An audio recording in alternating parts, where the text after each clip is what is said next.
You're listening to Skeptoid. I'm Brian Dunning from Skeptoid.com. The QAnon Conspiracy Theory.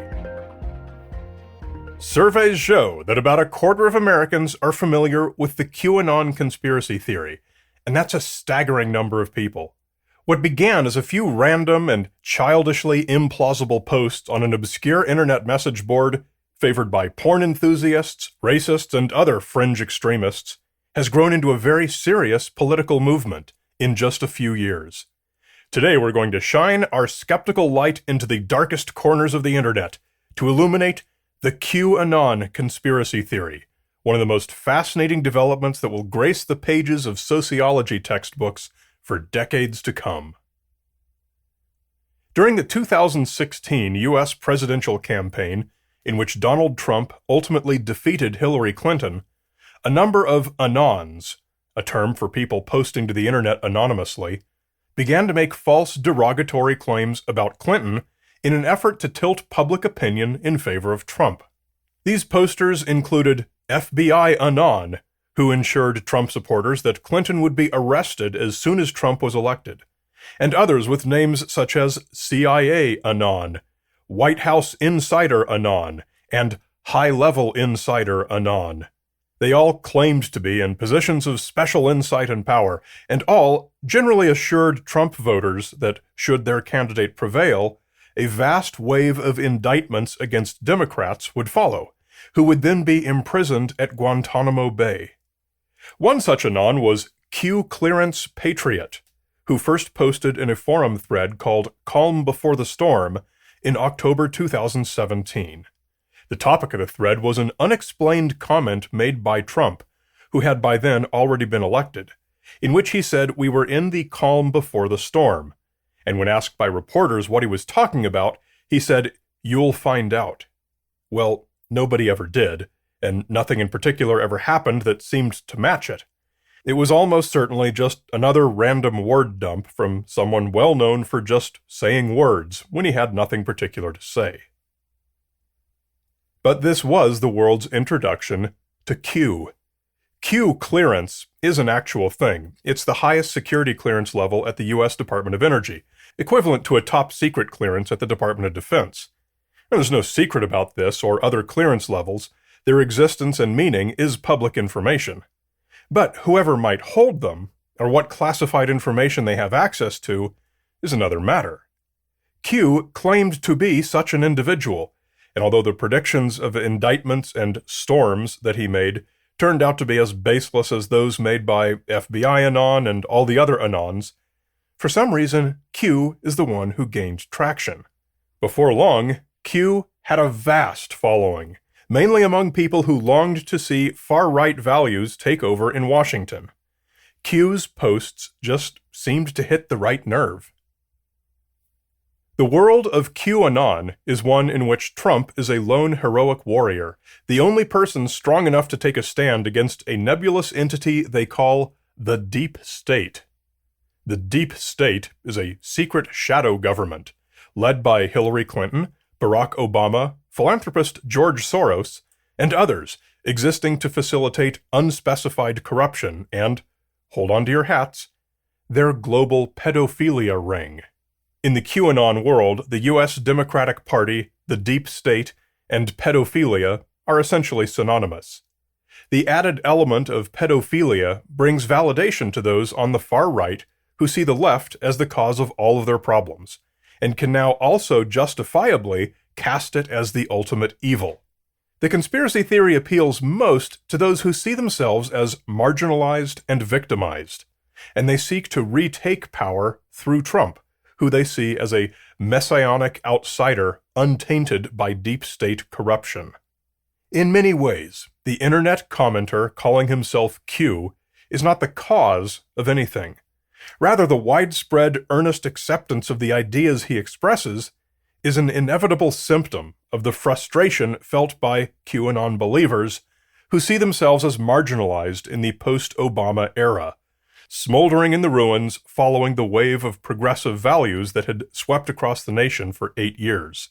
QAnon just happened to be the rallying point that these victims found, where they could plant a flag of white nationalism and cheer Trump's retaking of America for them. Correspondingly, much of the content shared among QAnon believers is surprisingly positive. Their principal social media hashtag, WWG1WGA, where we go one, we go all, celebrates unity and patriotism. Granted, it's a peculiar brand of patriotism hard to understand for those outside the movement. Another QAnon hashtag, The Great Awakening, references what they see as a renaissance for transparency and justice. One of their most common themes is Follow the White Rabbit, which encourages digging for more information about the deep state, though unfortunately this usually means an echo chamber of reinforcing YouTube videos.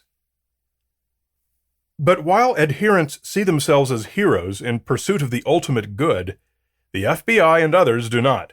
The FBI has labeled QAnon a potential domestic terror threat, following a number of violent crimes and threats performed in Q's name.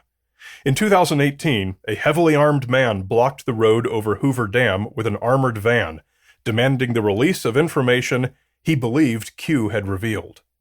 In 2019, a man who considered himself a QAnon soldier murdered a boss of the Gambino crime family, believing him to be a deep state operative.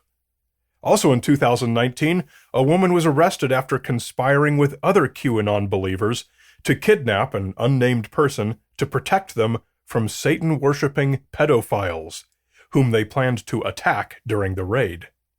And I, as the author of a book on conspiracy theories, receive anonymous death threats from QAnon believers all the time, as do many of my colleagues.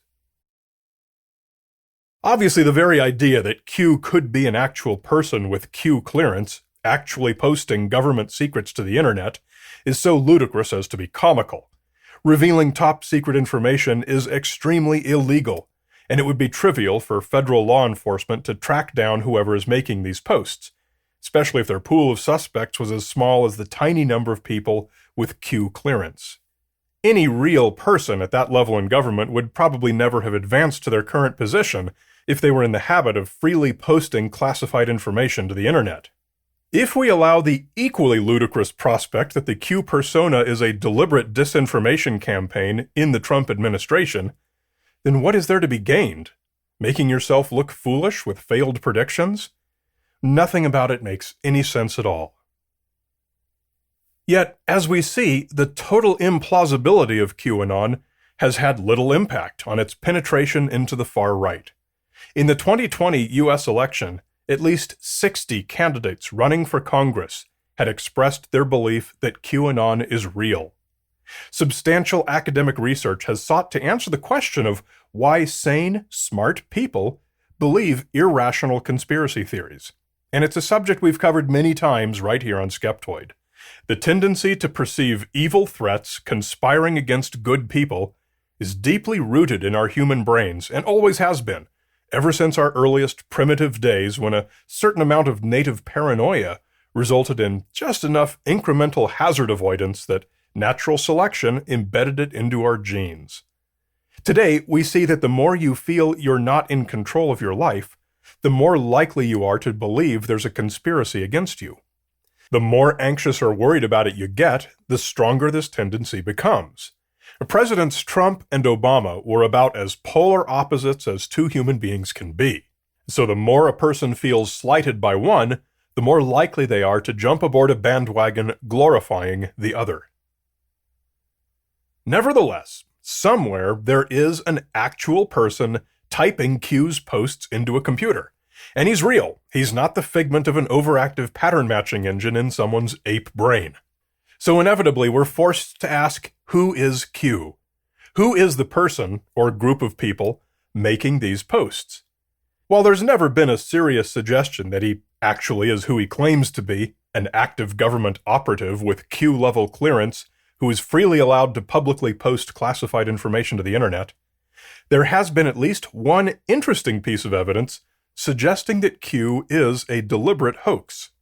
In the first few months of Q's existence, he would frequently make revelations, usually of the form that Hillary Clinton and hundreds of other Democrats would be indicted tomorrow. And of course, not one of them ever came true. Perhaps to avoid losing credibility, he began posting in codes. Codes which followers have been free to interpret as whatever they want them to mean. In August of 2018, password expert Mark Burnett posted a Twitter thread breaking down Q's codes. Burnett has analyzed countless millions of passwords and written a book about how and why people choose and create passwords. In particular, how they pound out pseudo-random passwords by just haphazardly hitting keys. Taking into account factors like character frequency, character position on the keyboard, character sequencing, and finger positioning on a standard QWERTY keyboard, Burnett found that Q's codes bear every predictable trait of random character striking from the standard finger position, and none of the traits of actual meaningful text. Apparently, Q got tired of making false predictions, and then just got lazy and typed random codes that he knew his followers would mold into whatever did come true. If your followers are going to do all your work for you, why do it yourself? And so, with every reason to believe that Q is a deliberate hoax, we can turn to candidates for who the hoaxer might be. A lot of people have suggested a Russian troll farm, as rallying the far right and the far left have proven to be effective tactics for them at destabilizing the U.S. socio-political system. That's a very reasonable guess, and it wouldn't surprise me if it were true. Some have suggested a liberal comedian or writer having fun trolling the far right. But as Q has been dragging on for years now, the time to spring the punchline has long passed, and this possibility seems unlikely. A strong candidate is Jim Watkins, and/or his son Ron, a former web pornographer, Army veteran, vocal First Amendment advocate, and owner of the various web forums where Q has posted. Subpoenaed to Congress in 2019, he showed up wearing a Q collar pin and has promoted values prominent among the QAnon community. For example, establishing special text formatting conventions on his forum for identifying and calling out gays and Jews. But at the end of the day, it doesn't really matter who the fingers belong to on the keyboard at the other end of the internet connection. QAnon is not about the person who invented the Q persona and was singularly fortunate in having it succeed so well online. Q is about a tribe of people who feel their time has come to regain their power after having been sidelined. And from this perspective, it is the story of nearly all conspiracy theorists, whether they're on the left or the right, or whatever other ideology unites them in their belief. Conspiracy ideation cuts horizontally across all demographics, and it reaches all of us to some degree. This nonpartisan, equal opportunity tendency for all of us to embrace conspiracy theories is, in fact, a somber echo of where we go one, we go all. Our task must not be merely to laugh at the foolishness of the QAnon phenomenon, but rather to re-examine our own beliefs and flush out all conspiratorial tendencies, including our own.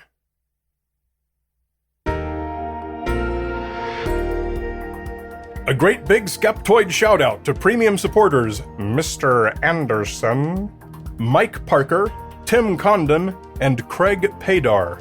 Sustainability is a popular theme in science, and the support from these premium members is what pays the bills of our nonprofit. Please join them by becoming a member for just $5 a month at Skeptoid.com and click Go Premium. And remember, we always do our best to publish any corrections, so if you find an error in any Skeptoid episode, come to Skeptoid.com/corrections to report it, and I'll include it in an upcoming corrections episode. And finally, make sure you're getting the Skeptoid Podcast Companion email. It comes out each week along with each new episode, featuring the Wonder of the Week and much more. If you don't, you're only getting half the show, so come to Skeptoid.com and click on Newsletter. You're listening to Skeptoid, a listener-supported program. I'm Brian Dunning from Skeptoid.com.